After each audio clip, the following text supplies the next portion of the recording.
Bonjour, c'est le coach Samuel. Bienvenue à cette quatrième capsule. Ce n'était pas notre dessein de pouvoir faire quatre capsules sur cette même thématique. Ce sera la dernière, on n'aura plus l'opportunité d'en faire d'ailleurs. Il y a plusieurs autres sujets qui nous tiennent à la gorge. Donc, à la première vidéo, nous avons évoqué pourquoi il était urgent, plus qu'urgent, de reformer ou alors de fermer au moins 70% des facultés de sciences littéraires, des sciences juridiques, des sciences politiques au Cameroun et d'ailleurs avec l'intelligence artificielle, les économies classiques. Nous avons fait trois vidéos, ça c'est la quatrième vidéo. Nous vous invitons à parcourir ces vidéos sur notre plateforme YouTube Samuel Bignou ou sur notre plateforme Facebook et même Instagram Samuel Bignou TikTok. Donc ces vidéos sont accessibles sur ces plateformes-là, mais beaucoup plus Facebook et YouTube que nous privilégions à cette époque, vu que nous n'avons pas encore pour l'instant d'associés des personnes avec lesquelles nous travaillons sur cette thématique. Bien. Aujourd'hui, je vais voir avec vous le top 10. Parce qu'une chose est de proposer, une chose est d'attirer l'attention sur l'obscurité, mais une autre en est de proposer où se trouverait la lumière. Et je vous ai laissé cette citation dans la troisième capsule qui disait, ce n'est pas en contemplant la lumière que l'on devient lumineux, mais c'est en portant un regard sur notre obscurité. C'est en portant un regard sur l'obscurité que la lumière jaillit. Et moi, ce regard introspectif, je l'ai également fait sur moi-même, d'où le livre Réussir à tout prix. C'est le livre le plus commandé, c'est le livre de développement personnel le plus réussi que j'ai pu commettre, que je vous conseille d'ailleurs pour votre développement personnel. Le développement personnel, c'est pas ça qui développe une nation, mais c'est capital pour le changement stratégique, pour la prise de décision drastique. C'est une discipline très importante qui n'est pas à laisser à la légère et qui peut parfois être considéré comme un élément de diplomatie culturelle, surtout dans des périodes difficiles pour une nation. Vous allez voir d'ailleurs des grands coachs à développement personnel qui sont aussi des entrepreneurs, qui sont invités par de grosses boîtes, par de grandes marques, pour encadrer des cadres, des employés, mais aussi qui influencent sur les réseaux sociaux pour les bonnes pratiques. Moi, je ne parle pas d'influenceurs. Moi, j'ai ce que j'appelle les web orateurs. Je n'aime pas trop le terme influenceur. Il y a ce que j'appelle les web orateurs parce que un orateur a premièrement une ligne éditoriale. Il a aussi un orateur a aussi une certaine déontologie, une certaine responsabilité vis-à-vis de la société. Donc, quand on est sur les réseaux, en quoi est-ce que nous conscientisons sur les réseaux? C'est pas pour notre nudité, c'est pas forcément pour défendre le point de vue d'un parti politique. Je crois que les réseaux sociaux devaient être totalement apolitiques et non partisans. Je crois qu'ils devaient être totalement apolitiques et non partisans, ou même parfois non religieux. Pas pour dire qu'on ne peut pas produire des contenus qui sont liés à la foi, mais non religieux.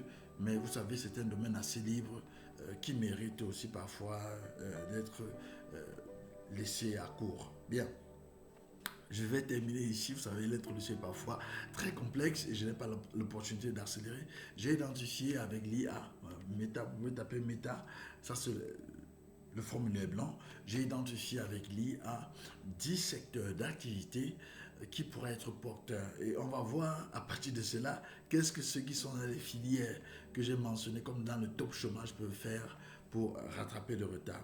On a parlé de un, les filières qui, les filières d'avenir, hein. Ce sont des filières d'avenir selon l'IA qui peuvent, filières académiques, qui pourraient rapporter, générer des sous et non seulement qui garantissent des emplois, mais qui sont créatrices de richesse. On a un spécialiste IA et machine learning, spécialiste IA et machine learning. Donc voilà, si vous êtes expert en machine learning, vous savez qu'il n'est pas franchement, c'est un domaine un peu à part de l'IA. Donc voilà, on a un peu quelque chose en lien avec la robotique. Je crois que dans le machine learning, on a quelque chose en lien avec la robotique. Je peux me tromper, les spécialistes peuvent en parler, on ne connaît pas tout aujourd'hui. Deuxième point, on a le data scientist ou analyste de données. Data scientist ou analyste de données. Donc, ce sont les métiers qui sont d'avenir, on a expert en cybersécurité ou Digital Trust Officer. Ce n'est pas les mêmes choses. Je crois que ce ne sont pas les profils identiques. On a, en quatrième position, on a ingénieur agronome et, et agroalimentaire. Donc, les ingénieurs agronomes ou les spécialistes de l'agroalimentaire. On a en cinquième position les ingénieurs en énergie renouvelable. Cinquième position, ingénieurs en énergie renouvelable. En sixième position, on a ce qu'on appelle développeur de logiciels ou full stack specialist. Donc voilà, ce sont les métiers que moi-même je ne connais pas. Et je crois que en partageant ceci avec vous, moi-même j'apprends. Et j'aurai l'opportunité d'orienter mes enfants vers ces filières d'avenir, ceux qui le souhaitent, ceux qui le peuvent. En septième position, on a la télémédecine ou responsable de la santé numérique. Responsable de la santé, dans ce domaine, la télémédecine qui est responsable de la santé numérique. Ça, c'est très important. En huitième position, on a ce qu'on appelle ingénieur en génie civil ou urbanisme. Ingénieur en génie civil ou urbanisme. En neuvième position, on a ce qu'on appelle les techniciens ou ingénieurs en mine et géologie. Mine et géologie, qui sont les domaines porteurs. Et en dixième position, on a ce qu'on appelle business developers ou UX designers. Je ne sais pas ce que signifie UX designers. J'aurai le temps de faire des recherches et de revenir sur ces métiers. Mais je connais au moins ce qu'on appelle business developer. Donc, c'est très important. On a cité 10 métiers. Vous allez voir que la plupart de ces métiers sont des métiers techniques. Ce sont des métiers de haute compétence. Quand vous choisissez une filière, vous qui êtes des personnes que l'orientation a envoyées en lettres, vous savez, normalement, si on vous envoie lettres, moi je vous dis et je le réclame, ceux qui font lettres, ce n'est pas les pauvres qui font lettres, ce sont les riches qui doivent faire lettres. Est-ce que vous savez pourquoi? Ce sont les riches qui doivent faire lettres.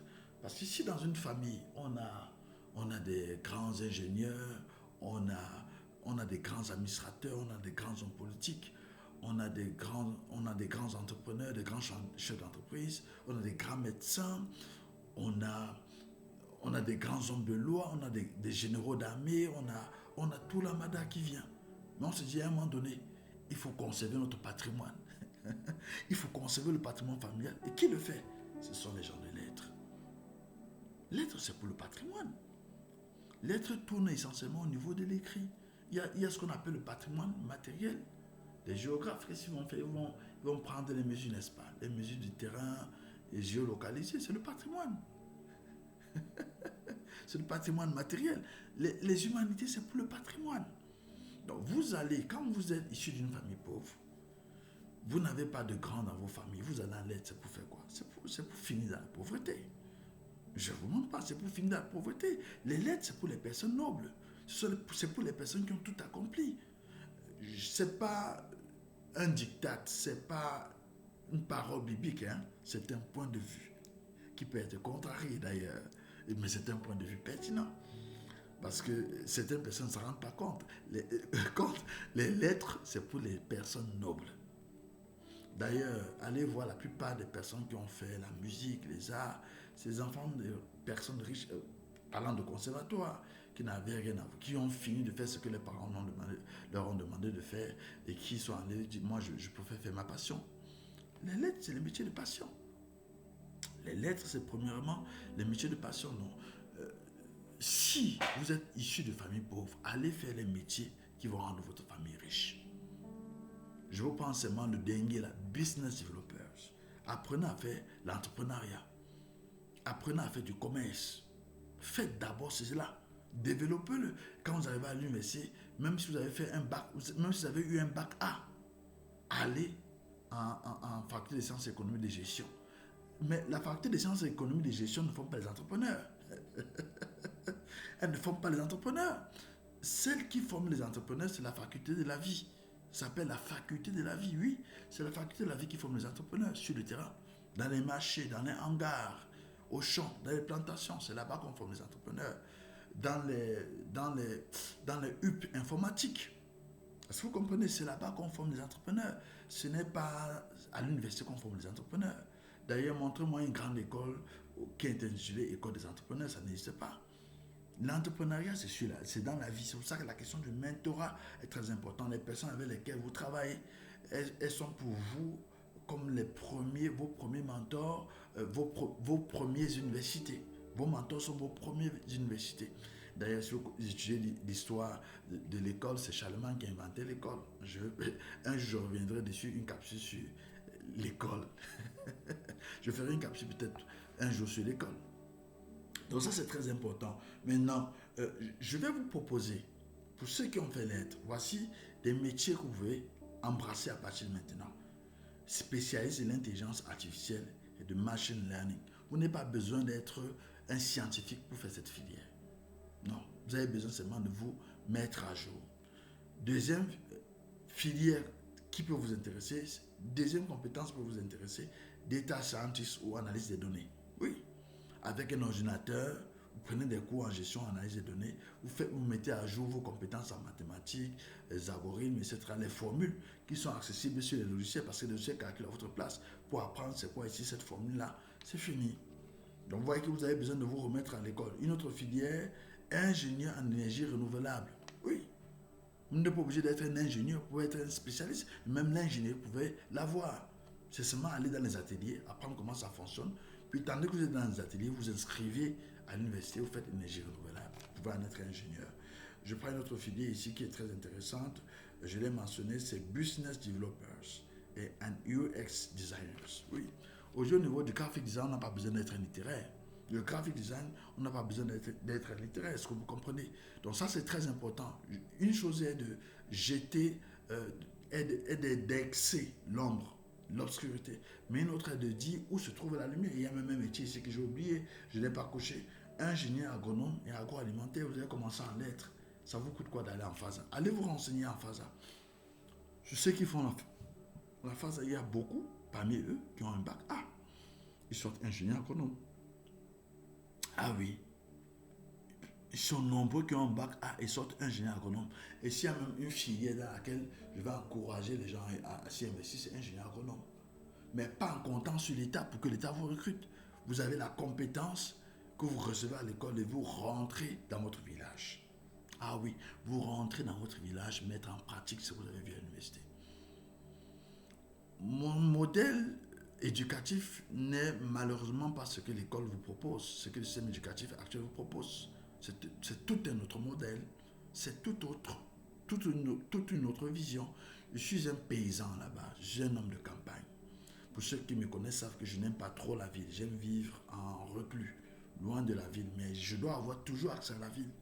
Pourquoi? Parce que c'est un lieu calme, c'est un lieu paisible, c'est un lieu où on n'est pas pollué mentalement et physiquement. Donc, si vous voulez changer le monde, un moment, vous devez être à même de commencer à apporter des solutions basiques dans l'endroit où vous vous trouvez, le petit village où vous vous trouvez, la petite ville où vous vous trouvez, qui n'est pas une ville cosmogonique ou bien une grande métropole, mais une ville périphérique.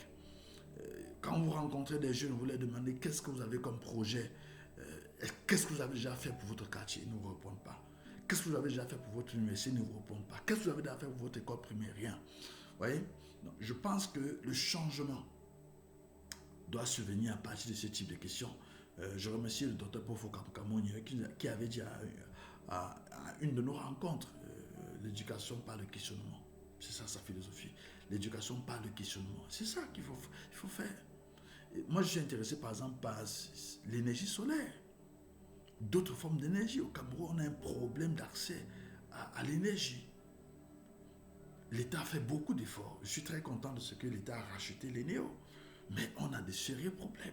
Est-ce qu'au XXIe siècle, on devait encore avoir des problèmes d'accès à l'énergie? Est-ce qu'on devait encore avoir des coupures dans nos pays? Si ce n'est pour quelques nanosecondes. Moi, j'ai des difficultés quand je suis rentré au Cameroun. J'étais habitué à vivre dans des pays où on ne coupait pas l'énergie. Mais quand je suis rentré, j'ai failli repartir. Parce que c'était exaspérant pour moi. C'était exaspérant. J'ai dû m'habituer. Mais maintenant, je me suis dit, au lieu de crier qu'on a des problèmes, qu'est-ce que je peux faire? Moi, à mon niveau, je dois me former dans ce secteur d'énergie renouvelable et voir comment je peux travailler avec mon organisation pour que le maximum de Camerounais ait accès à l'énergie sans forcément dépendre des néos. Que tout le monde ait son compteur néo, mais que lorsque les néos est coupé, que nos énergies automatiques prennent le relais. Et pour ceux qui n'en ont pas, ici l'État nous donne une autorisation qu'on leur donne accès à l'énergie solaire. Donc voilà, ce sont des questions qui doivent être posées, on doit pouvoir trouver la réponse à ces solutions. Maintenant, je vais terminer par là. puisque j'ai dépassé le temps. Comme d'habitude ces derniers temps, j'ai déjà pratiquement 14 minutes. Qu'est-ce que vous en pensez? Dites-moi, qu'est-ce que vous en pensez de ces développements que j'ai fait dans la vidéo 1, dans la vidéo 2, dans la vidéo 3, dans la vidéo 4? Est-ce qu'il n'est pas important qu'on trouve un temps nécessaire pour revoir à tous les paliers le système éducatif camerounais? Et j'aurais aimé qu'on ait un programme qui associe pas forcément les grosses boîtes, parce que les grosses boîtes, on est cible, hein, mais qu'on associe les acteurs de terrain. Il y a par exemple André Haute, c'est un jeune que j'ai rencontré, qui est très brillant, c'est un privé, ça c'est un génie, c'est un génie, c'est un génie qu'il faut absolument, absolument maintenir au Cameroun, qu'il faut absolument impliquer à tous les niveaux de décision parce qu'il maîtrise le système éducatif d'orientation scolaire. C'est pas mon domaine, c'est pas mon domaine. Je suis dans l'éducation, mais je ne touche pas à l'orientation scolaire pour l'instant. C'est pas mon domaine. Je suis dans l'oralité. Je n'ai pas encore fini, je n'ai pas achevé. On a tellement de chantiers inachevés avec l'oralité. Quand on va achever l'oralité, je pourrais embraser un autre projet. Donc ça, c'est un jeune que je connaisse. Au Sénégal, par exemple, je connais Chon Niang. Je l'ai rencontré.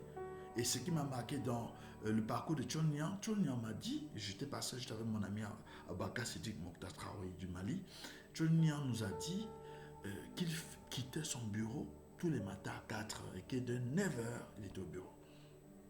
Vous savez, parfois, on a besoin d'obtenir des secrets de personnes. Ce ne sont pas des secrets que l'on va attendre de la bouche de ceux qu'on écoute. Mais c'est parfois des petites paroles, de petits mots qui crament le déclic. Et je dis, maman mia, voilà un jeune qui bosse. Moi, je ne passe pas du temps au bureau, mais en tant qu'écrivain, je passe du temps à la maison. Je travaille pratiquement au même rythme, mais il passe tout ce temps au bureau. En ce moment, je n'avais pas encore la verve entrepreneuriale. J'avais beaucoup plus la verve du philosophe, de l'écrivain, de l'orateur, du penseur, de l'intellectuel. J'ai commencé à me défaire de ma casquette d'intellectuel. C'était la première décolonisation personnelle que j'ai menée. Je mets de côté ma casquette d'intellectuel, je vais retrousser les manches, je vais mettre des bottes, je vais sur le terrain. Donc, je suis sur le terrain depuis 2015. Je suis sur le terrain depuis 2015. Maintenant, ça fait pratiquement 11 ans de terrain que j'ai en Afrique. Quand je parle de terrain, c'est full-time field work. Full-time field work. J'ai découvert tellement de choses. J'ai perdu en abscisse, c'est-à-dire les grands penseurs, les grandes connaissances, les théories, le très bon palais, etc. J'ai perdu en abscisse, mais j'ai gagné en sagesse. C'est pour ça que l'école est toujours importante. Je ne demande pas de quitter l'école, d'abandonner l'école. Même à 70 ans, on peut aller à l'école. À 70 ans, on peut aller à l'école. Je pense le docteur Olusegun Obasanjo, il est docteur. Il a soutenu sa thèse doctorat après mon départ au Nigeria. Il a soutenu dans la 70e année. C'est à Genève, dans la 70e année. Et lui, il m'a enseigné une leçon. On peut aller à l'école à tout moment. Donc, qu'est-ce que je vous donne comme conseil? Voilà, je vais finir par là. Vous qui êtes en lettres, arrêtez les lettres maintenant. Allez vous orienter vers les filières. Donc, si vous êtes en niveau 1, niveau 2, niveau 3, si vous êtes déjà au niveau 3, c'est bon. C'est bon. Finissez niveau 3, allez reprendre une filière. Allez vous inscrire en informatique. Si vous ne voulez pas vous inscrire, si on ne vous accepte pas dans une filière, il y a beaucoup de centres qui forment dans l'intelligence artificielle. Donc, allez en faculté des sciences et inscrivez-vous en informatique, sciences, intelligence artificielle. Vous voyez, il y a un problème de réforme. On doit revoir cela.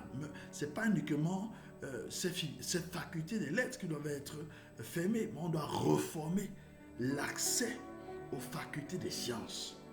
Parce que si on ferme, on limite la science à ceux qui ont le bac A, c'est un problème. Donc, ce que je dis est très très important. Et là, c'est la conséquence de ma proposition dans cette 4e vidéo. C'est la conséquence parce que la vidéo 3 et la vidéo 4 sont intimement liées. Donc, si vous n'avez pas accès à ces vidéos, allez les fouiller.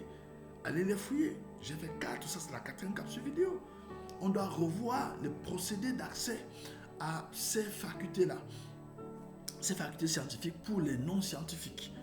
On devait soit ouvrir des options pour les non-scientifiques et cibler des filières en partenariat peut-être avec des filières d'autres filières qui leur permettent à ces non-scientifiques de pouvoir avoir un diplôme spécialisé. Avoir un diplôme spécialisé, je crois, pour votre information, on nous a dit, si c'est vrai, ce n'est pas encore vérifié, par exemple en Chine, aujourd'hui on ne fait plus de thèse en doctorat. Il y a des réformes. je pourrais faire une capsule là-dessus. On ne fait plus de thèse en doctorat parce que c'est inutile.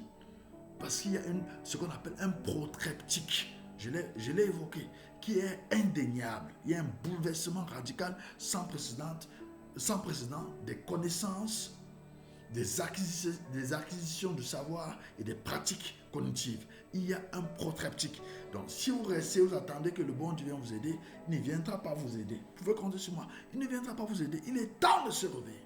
Il est temps que l'Afrique se réveille. C'est inadmissible. C'est inadmissible. C'est inadmissible.